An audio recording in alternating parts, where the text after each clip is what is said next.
be about 17% after I calculated everything. I got actual numbers so I could be sure to get it as close as I could. But on the sewer, it ended up being a 17% increase across the board. And I have my calculation sheet in here in case everybody wanted to look at it.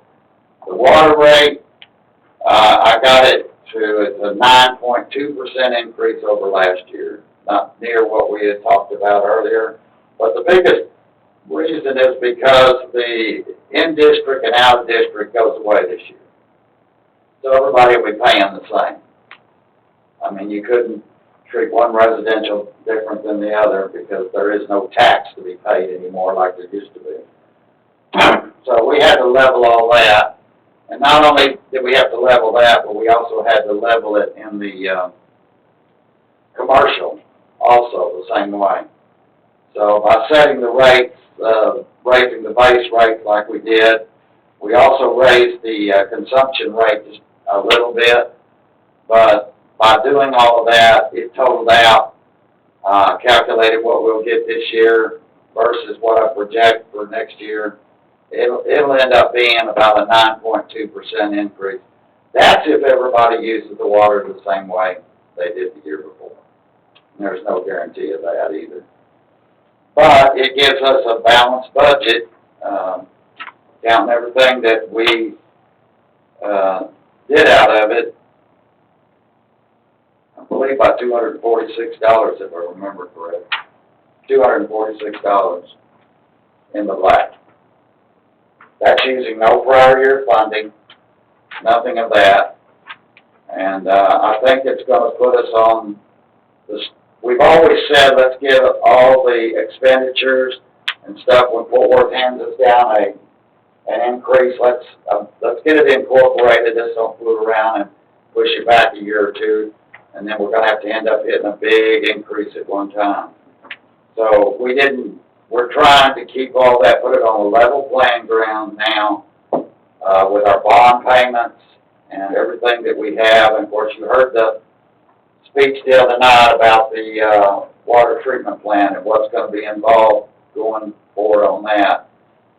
Some of that we can take care of with the Rescue Act, that's true. But the other part, we're going to have to talk about. So, but this will get us a big start, I think, on what we need to get started on with the water plant this year. But bottom line is, like I said, it's a budget in the black by $246. There is no alternative of buying water from somewhere else. No. There is no alternative of having sewer somewhere else. So we're pretty much stuck. No, the contract says we cannot do that. So. How long is that contract? 20 years. 40 more years? I think it's, what, 18, Gordon? Left. 18 left. But to your point, I think, even if there was, there's no realistic, even if there was no contract, there's no realistic alternative on sewer. I mean, bottom line, it is what it is. We're tied into full head. My point was, we don't have a choice. If they pass it, well, we have to pass it. Okay. Anyone else, either in person on the council or online, wishing to speak or comment for the public hearing? Marvin had a question on the water. Okay. Some of these issues, as I brought up last time, could be safety issues. Is the federal government going to give us any help on that? Besides what they've done with the Rescue Act now. No help. I did apply for the winter disaster. Yeah. That's still out there. I'm not saying that something won't happen from that, but other than that, you know, other than our CDBG program with them, no, so I don't think so. Any more comments during the public hearing? We'll close the public hearing at 7:34. Well, we still got crime control. You didn't tell me that. We'll reopen the public hearing at 7:34.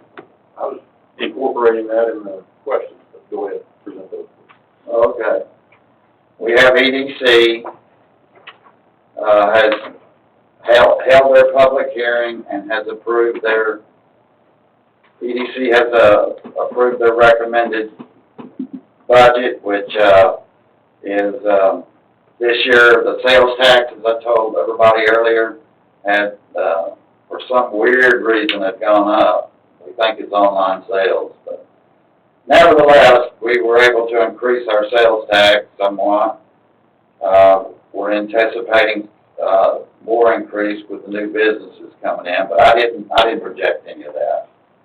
So, total revenues were $240,800, and their total expenditures was $187,200, which included $110,000, on their, performance agreements that they have with Niche, grants, and leaving some money in case, you want to look at some big grants throughout the year. It left $20,000.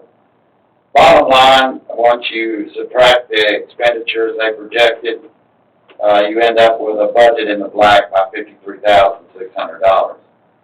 That's also including whether or not you go forward with transit next year. If you don't, then there's $24,000 more dollars that you won't be spending.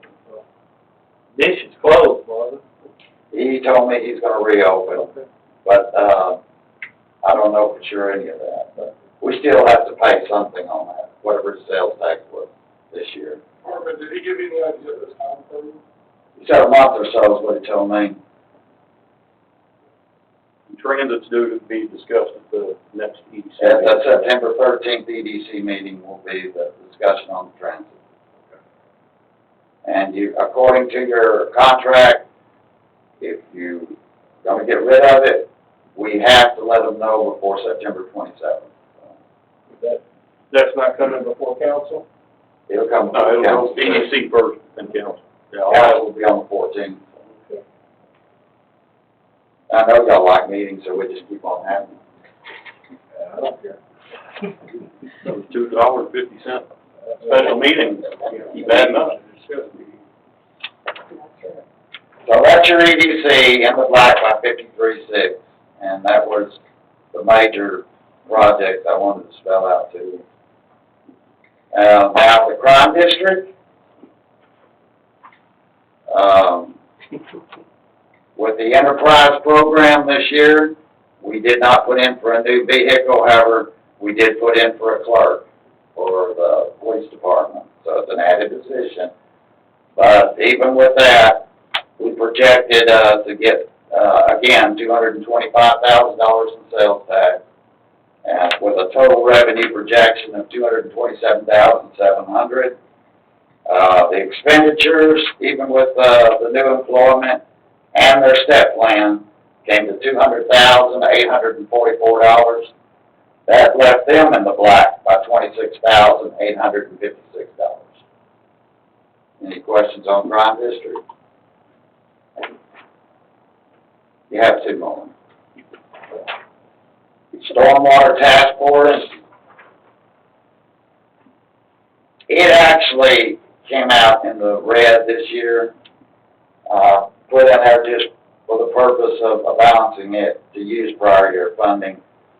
But in essence, it's actually in the red by $22,740, and it includes the employees that are in the stormwater, which we have two. We have Deborah, who does the code and is also certified as on stormwater drainage. So putting her in there helps us do both of them. And then as far as their drainage maintenance, they went on and budgeted $86,000. And then their consultant fee was $20,000. The big project they got going on Inspiration right now, we should be through by the end of September, don't stone? We'll be close, sir. Don't be close.